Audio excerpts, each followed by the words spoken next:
सांप्रदायिक सौहार्द के संदर्भ में कबीर मेला के आयोजन के अवसर पर मंचासीन आदरणीय अध्यक्ष श्री एम.बी. सिंह जी, अधिवक्ता उच्च न्यायालय,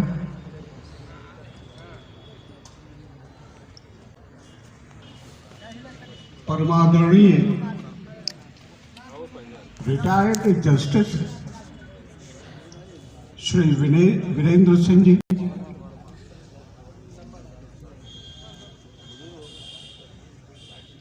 मुख्य वक्ता जी हमारे बीच से बहुत ही ओजस्वी और समसामयिक बातें कहकर चले गए। विशिष्ट अतिथि के रूप में मंचासीन प्रोफेसर जितेंद्र राव साहब, विशिष्ट अतिथि अवकाश प्राप्त जिला जज माननीय अध्याक्ष चौधरी जी, मंचासीन अन्य सम्मानित सज्जनों,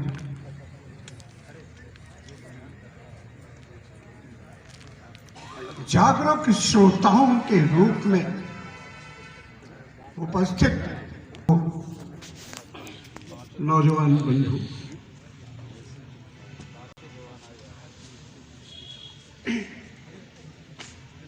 मुझे लगता है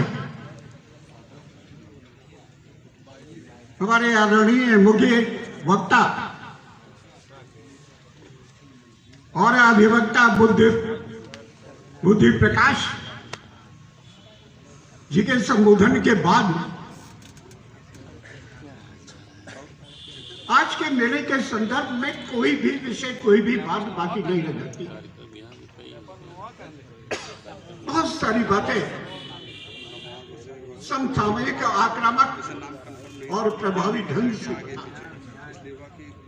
ये हम सभी का सौभाग्य। बात सांप्रदायिक सौहार्द, पोथी पढ़ पढ़ जग मुआ, पंडित भया न कोय, ढाई आखर प्रेम का पढ़े सुपंडित हो। प्रेम ही पूरे संसार की अमूल शक्ति, अमूल निधि है। प्रेम ही जोड़ती है, प्रेम ही सौहार्द पैदा करती है। एक मनुष्य से दूसरे मनुष्य, दूसरे मनुष्य से अनंत मनुष्य तक जोड़ पहुंचाने का कार्य प्रेम ही करता है। और प्रेम के बलबूते पर ही, प्रेम के नाते ही हम पूरे संसार को जान पाते हैं, देशाटन करते हैं, विदेशों में भी जाते हैं, विदेश के लोग यहाँ पर भी आते रहते हैं हमारी संस्कृति को जानने के लिए, भारत को जानने के लिए। उसके पीछे केवल और केवल प्रेम है। प्रेम अनंत है, प्रेम असीम है। प्रेम का संसार में कोई मूल्य नहीं है। और अगर भेद विभेद के बीच में कोई जोड़ का कार्य कर सकता है, कोई योग का कार्य कर सकता है, तो वो शक्ति, वो ताकत केवल केवल प्रेम में ही किसी दूसरे व्यक्ति की। अभी बात आई, भेद विभेद के नाते ही दुनिया में युद्ध चल रहे हैं। उस युद्ध को समाप्त करने को लेकर के तमाम खंड विखंडों में प्रयास भी चल रहे हैं। लेकिन जब तक आपस में प्रेम नहीं बनेगा, आपस में सौहार्द नहीं बनेगा, आपस में लगाव नहीं बनेगा, ना वो युद्ध खत्म होने को है और ना ही भारत में सैकड़ों साल से विराजमान विकृत विभेदकारी जातियां, विभेदकारी मानसिकता, मानस ये खत्म होने को है। और जब तक विभेदकारी मानसिकता, जातिवाद, छुआछूत, भेदभाव, ऊंच नीच ये समाप्त नहीं होते हैं, तब तक कबीर जयंती, कबीर को याद करने का कोई अर्थ नहीं रह जाता है। और कबीर को याद करने और कबीर के बारे में संवाद करने, प्रवचन करने और सत्संग करने का केवल एक ही सरोकार है कि इस देश में व्याप्त जाति व्यवस्था, जो विकृत व्यवस्था बन गई है, श्रेष्ठ जाति का बोध कम होने का नाम नहीं ले रही है, उत्तरोत्तर बढ़ता ही जा रहा है। जब तक ये खत्म नहीं होता, तब तक कबीर साहब की प्रासंगिकता सर्वथा बनी रहेगी। बात बीच में आई, धर्म और धार्मिकता की भी बात हुई। बहुत निवेदन के साथ कहना चाहता हूं, बहुत विनम्र होकर के कहना चाहता हूं,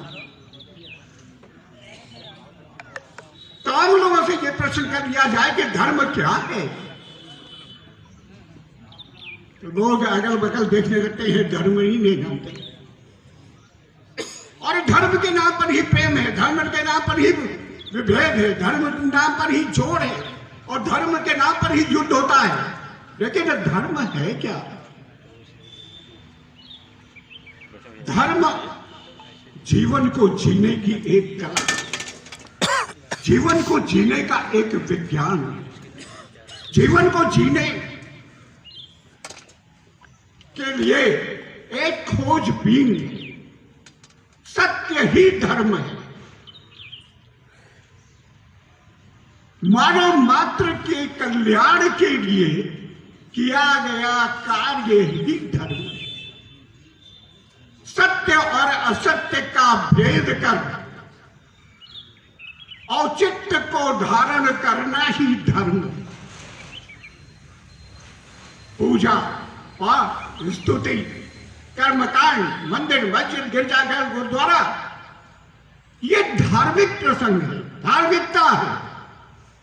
सैकड़ों साल से इस देश में धर्म पर धार्मिकता का लबादा उड़ा करके लोगों ने दुकानदारी चलाई है, लोगों ने इस देश को ठगा है। अगर एक युद्ध के बाद दूसरा विश्व युद्ध, दूसरा विश्व युद्ध के बाद तीसरा संभावित विश्व युद्ध अगर आज सामने है, तो उसके पीछे धर्म नहीं है, धार्मिकता है।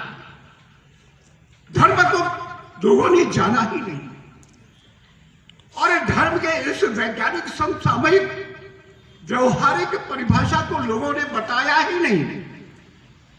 इस सच्चाई को लोग बताते तो होता यह कि उनकी दुकानदारी बंद हो जाती, और दुकानदारी को बचाने के लिए ही धर्म पर धार्मिकता का लबड़ा उड़ाया, और लगातार भेद विभेद में आज हम जीते चले आ रहे हैं। इसका जब पहली बात तो हमको धर्म को सही अर्थों में समझना होगा, और धर्म कभी लड़ाता ही नहीं। धर्म केवल विकास के रास्ते पर ले जाता है, लोगों को सौहार्द के रास्ते पर ले जाता है, लोगों में आपसी प्रेम पैदा करता है, आपसी जुड़ाव पैदा करता है, आपसी एकता पैदा करता है। हम कहते भी हैं, हमारी संस्कृति का एक वाक्य भी है, पूरा विश्व एक कुटुंब के रूप में है, संपूर्ण विश्व एक कुटुंब के रूप में है। और अगर प्रेम नहीं है, सौहार्द नहीं है, और इसका कहीं अभाव हो गया, सही अर्थों में अगर धर्म का अभाव हो गया, मैं धार्मिकता की बात नहीं कर रहा हूं, तो विश्व को कुटुंब के रूप में स्वीकार करने का, कुछ कुटुंब के रूप में आत्मसात करने का अवसर ही हम खो देंगे। इस नाते हमें बहुत प्यार से, बहुत सोच समझ करके समझना होगा कि धर्म और धार्मिकता क्या है। हिंदू धर्म नहीं हो सकता, इस्लाम भी धर्म नहीं है, ईसाई भी धर्म नहीं है, और भी धर्म नहीं है। ये सब धार्मिकता है, और धार्मिकता में ही लोग जीते हैं, धर्म में तो लोग जीते ही नहीं है। और क्योंकि धर्म को लोग सही अर्थों में जानते ही नहीं। कबीर साहब इस संसार में, इस देश में सही अर्थों में सद्गुरु थे। जही ढूंढे ब्रह्मा थके, सुर मन मुनि, सुर नर मुनि अरुति। कहे कबीर चल साधवा, सदगुरु के नीर। जिस सदगुरु को संत मुनि ब्रह्मा भी ढूंढते हुए थक जाते थे, उसी सदगुरु के रूप में आज इस संसार में अवतरित हुए और संसार को छोड़कर चले गए। तो वो एक नाम है संत कबीर दास। सदगुरु वही हो सकता है जो चहुमुखी दृष्टिकोण से धार्मिकता के त्रुटियों पर प्रकाश डाले, उस पर प्रहार करके सुधार लाने का कार्य करे, विकास के नाम पर भी प्रकाश डाले और विकास को आगे बढ़ाने का कार्य करे, निर्माण के संदर्भ में भी अपने ज्ञान का प्रकाश लोगों को वितरित करे। संत कबीर दास स्वयं सूत काटने का कार्य करते थे, स्वयं जुलाहा के रूप में स्वरोजगार का कार्य करते थे और उससे जो जीवन यापन होता था उसी के बलबूते पर पूरे देश को, पूरे संसार को संदेश देने का काम, उपदेश देने का कार्य किया करते थे। ऐसे लोगों में से नहीं थे जो लाखों की, करोड़ों की संपत्तियां हासिल करके एसी कमरों में रह रहे हैं, ऐसे गाड़ियों से चल रहे हैं, ऐशो आराम कर रहे हैं, ऐश्वर्य का जीवन जी रहे हैं और संत महात्मा के रूप में, महंत के रूप में कहलाते हैं। उनमें से संत कबीर होते तो आज ये देश संत कबीर को याद न कर रहा होता। जीवन के अंतिम क्षणों में संत कबीर से लोगों ने, उनके अनुयायियों ने कहा कि आपको जो आप दैनिक रूप से आप जो कार्य करते रहते हैं, सूत काटने का कार्य करते, कपड़ा बुनने का कार्य करते रहते हैं, इसे अब आपको नहीं करना चाहिए। संत कबीर ने कहा था कि अपने इस कार्य को करना मैं छोड़ दूंगा, लोगों के लिए कपड़ा तैयार करके मैं वितरित करने का कार्य छोड़ दूंगा, तो मेरी अपनी पहचान मिट जाएगी।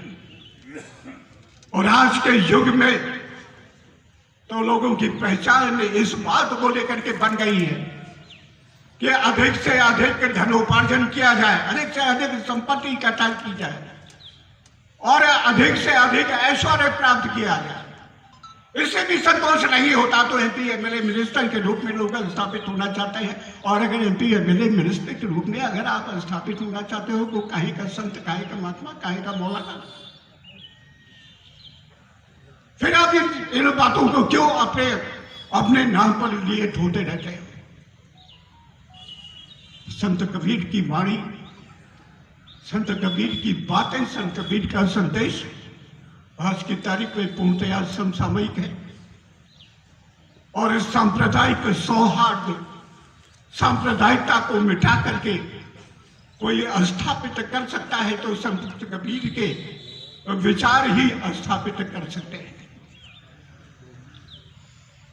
इस नाते संत कबीर की महत्ता अनंत है, असीम है और उसे उत्तरोत्तर देश के लोगों को आत्मसात करते हुए बढ़ाते रहना चाहिए, आगे बढ़ते रहना चाहिए।